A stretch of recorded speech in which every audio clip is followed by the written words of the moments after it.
A mother selling her child for MUTHI rituals or human trafficking sounds far-fetched, almost like a conspiracy theory, don't you think? It sounds like something from a horror movie. Perhaps after watching the following clips, you might change your mind about how far-fetched this theory actually is. Viewer discretion is advised.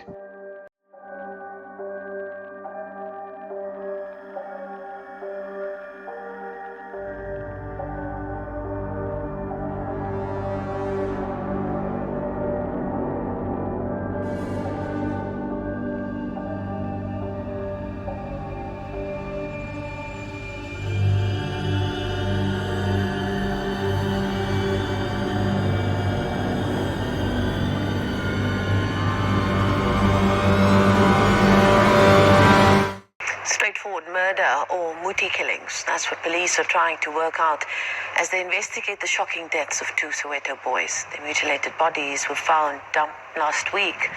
Two suspects are expected to appear in court tomorrow. ENCA's Mankoba Mqunu reports. It reads like an extract from a horror film. Last week, cousin Ngobizita Zulu and Siamo Rabanye went missing. Their bodies found a day later, mutilated. In a shocking twist, a close relative has now been arrested, raising more questions than answers. At the current moment, as a family, we are shocked that someone within the family, because these two boys were related, it's a suspect. They were taken to police station for questioning and everything. The arrests have caused tensions between the families.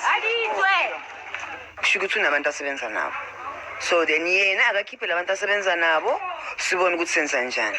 Mina ngifuna yena qobo lwakhe mzali yena lo mama lo. Laba ngifuna lo mama lo. With fears the killings were for MUTHI, the police occult unit has been roped in to investigate. But could these be ritualistic killings? It does have the hallmark of MUTHI killing. I'm saying this because in MUTHI killing, all the cases, body parts are removed from those that have been killed, and they are removed whilst they are still alive. So that is part of their ritual, so that when the part is removed while the person is alive, then the part will be able to work. But to what end? Ritualists believe that if you get a part from a young child that is still pure, that part will work wonders for you. That is their belief. That is why young children are being killed for their body parts. And again, as I said, this could be for an individual to gain whatever that they want to gain, be it financial or be it status in the society. Or it could be they want to sell them to syndicates that are operating. Traditional healers distance themselves from the practice. It is witchcraft, my brother. Frank, we should not be polishing this. We should not be beating about the bush. For the mere fact that it involves criminality and killing, definitely it is evil. And we disassociate ourselves with it. We condemn it with the harshest words possible.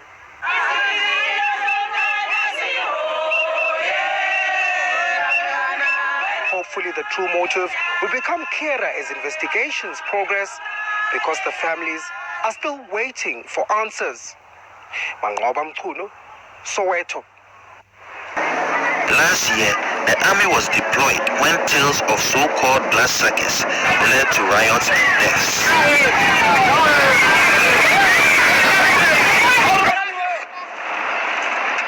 2 years ago, the authorities in Malawi banned all witch doctors. But traditional medicine is still widespread here, and practitioners like Daniel Mailuka still practice quite openly.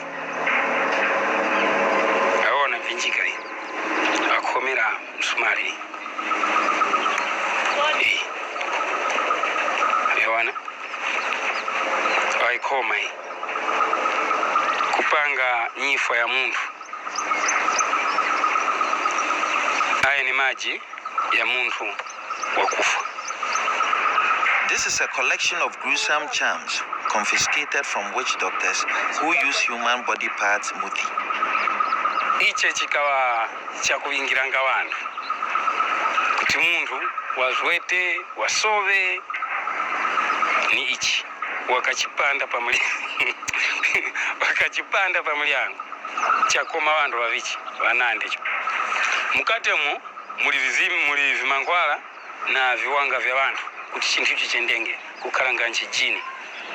Daniel believes body parts MUTHI does work and is extremely powerful, but he is also clear it is evil. Kakugulisikanga njunga hapa mbweno waruta kuwasinganga wampalia kuti akakome muntu kuiona nenesho hapo para kuti ningaona kuti abo panga even wakuti chienge cha kusuga tamene kwa hii nechukua kuti nyengo zinyake ni kuti machero mzamuona kuti ine mbwendo mupira kuti yamukampanga interview para wafu. But being a Ghanaian journalist, I can't investigate. I am posing as a businessman with a secret taste for MUTHI magic. And now it's time to go undercover. Tobias was too fearful to pass on any names. But after some digging around on the ground by Henry before I arrived in Malawi, the same name kept coming up, Matthias Kamanga. He is a notorious local witch doctor whose sources told us is involved in body parts MUTHI. Henry met him first to explain who I am and what I was looking for. And he was keen to do business. He said he wanted to meet me face to face. It's time for me to meet the witch Dr. Kamanga for myself. We are being very careful. If Kamanga is involved in killing, we have to be certain he will not kill on our behalf. So we are going to tell him we'll supply our own body parts for the MUTHI. We won't pay him. We just need him to take the bait and reveal the details of his wicked business.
Kamanga claims he partnered up with another man 5 years ago to target and kill victims.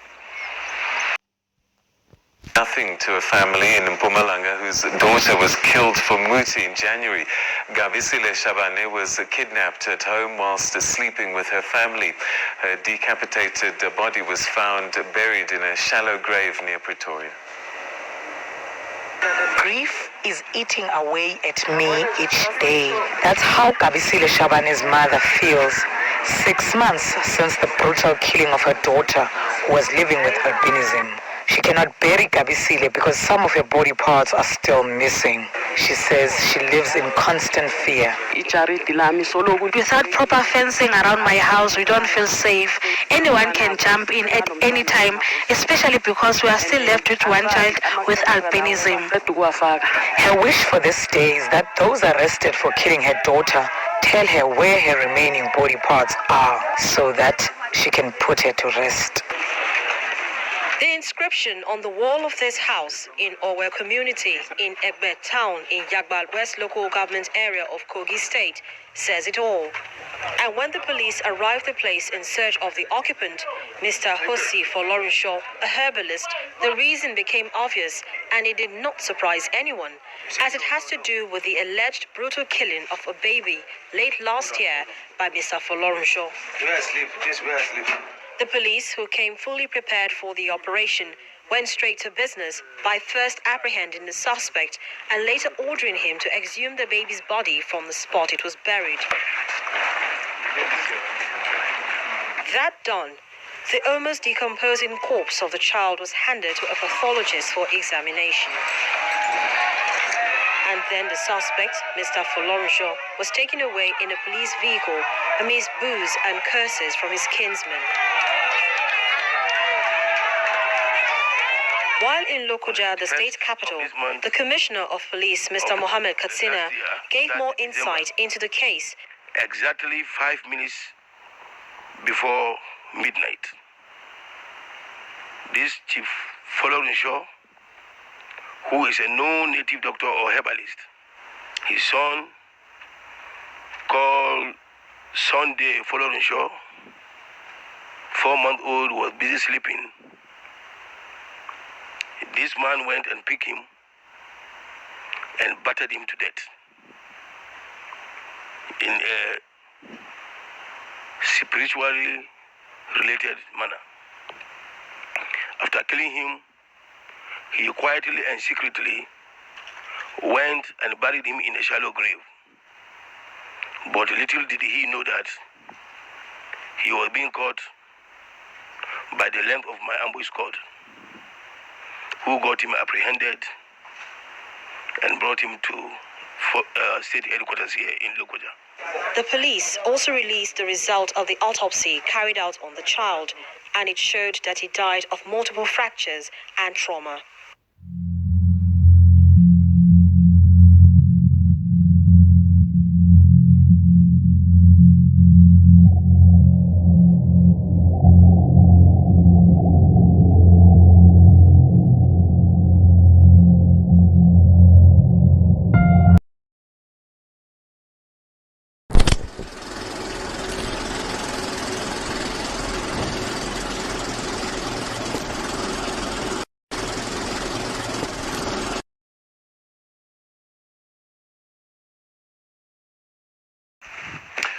Where is Joshlin Smith?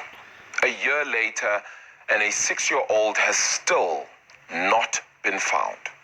The long-awaited trial into her mysterious disappearance got underway on Monday and will continue until the end of the month at least. Joshlin's mother, Kelly Smith, her boyfriend, Jacqueline Paulus, and their friend, Stephen van Rijn, are facing human trafficking and kidnapping charges. While all three continue to maintain their innocence, detectives on the stand made several startling revelations about Joshlin's mother. The state believes that the trio sold, delivered, or even exchanged Joshlin for money, and says it has a strong case with over 90 witnesses expected to testify. However, Paulus and Van Rijn accusing officers of police brutality. That might actually be a spanner in the works. Here's a wrap of this week's proceedings. Family, friends, and Middle Post community members packed the Western Cape High Court, sitting in Saldanha Bay to finally get justice for 6-year-old Joshlin Smith. On Monday, the trial against the child's mother, Kelly Smith, her boyfriend, Jacqueline Paulus, and their friend, Stefano van Rijn, got underway. They are facing human trafficking and kidnapping charges in relation to Joshlin's mysterious disappearance. Joshlin's father is optimistic that his daughter is still out there somewhere. Kelly cut a somber figure in the dock, taking notes as the first witness took the stand. Constable Yanga Gongota recounted his interaction with Kelly on the night Joshlin disappeared. He told the court that hours after the grade 1 pupil's disappearance, her mother never shed a tear. What one can say that some of the things that came out was they met with Joshlin, with Kelly, and she reported the child, that the child has disappeared. Kelly didn't look very worried about didn't look like someone who's lost a child. She was more concerned about the whereabouts of her boyfriend. When they found the boyfriend in some other shed where they were smoking, she looked very relieved that she's found her. And the other thing, the first thing she asked was whether he had filled the gas canister. And one of the last things he said in his testimony is that Kelly, all the time he was talking to Kelly and asking about the child, Kelly never cried. At the time of her disappearance, Joshlin was left in the care of her mother's boyfriend. On day 2, the next witness, Constable Luzuko Kobese, spoke about the drug dealings of the accused.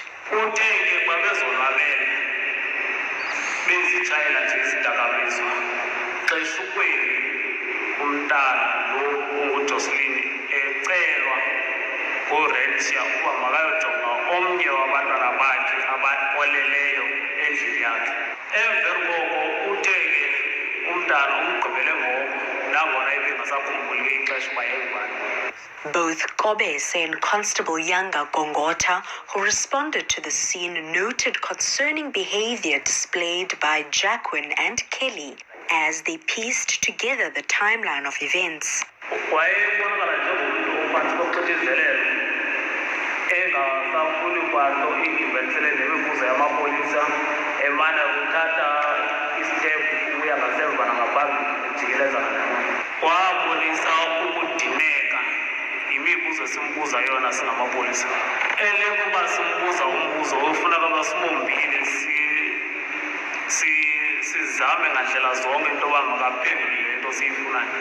Kelly admitted that she kept Joshlin and her older brother away from school due to dirty uniforms and dropped her youngest child at creche before going to work as a domestic worker. But the day soon took a dark turn. Kelly's legal counsel recounts his client's statement.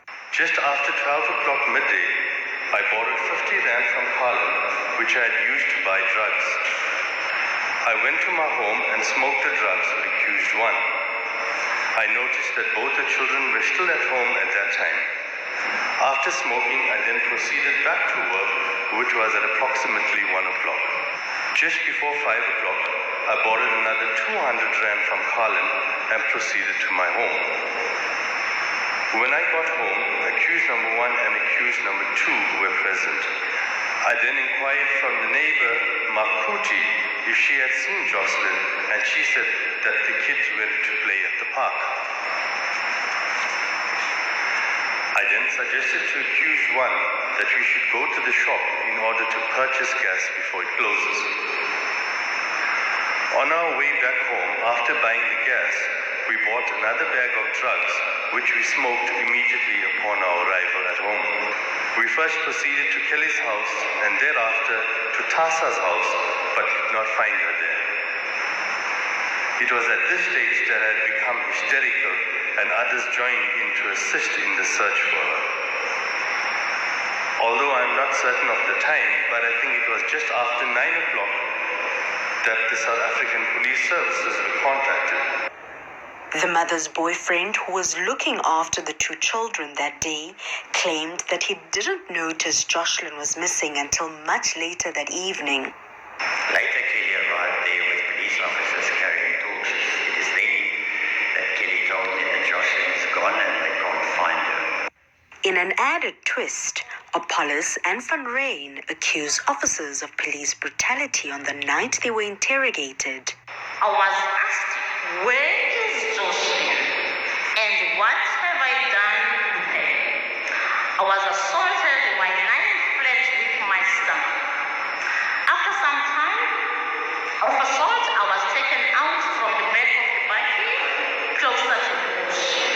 They pinched my testicles, opened my mouth, and forced a gun inside my mouth, promising to kill me and bury me inside the sand, and all throw me in the ocean.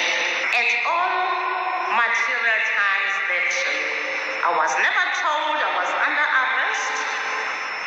I was never informed of my rights. The next day, High Court officials and the accused arrived in the in-loco inspection. They were met by an angry crowd of Middle Post residents who demanded that Kelly tell the truth.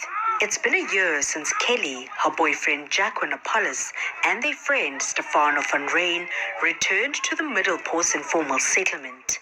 The judge and the parties decided that there must be an inspection local to see where the family stayed and where the child disappeared and which areas. There are several, I think about 2 or 3 areas which will be visited just to trace on what happened on the day.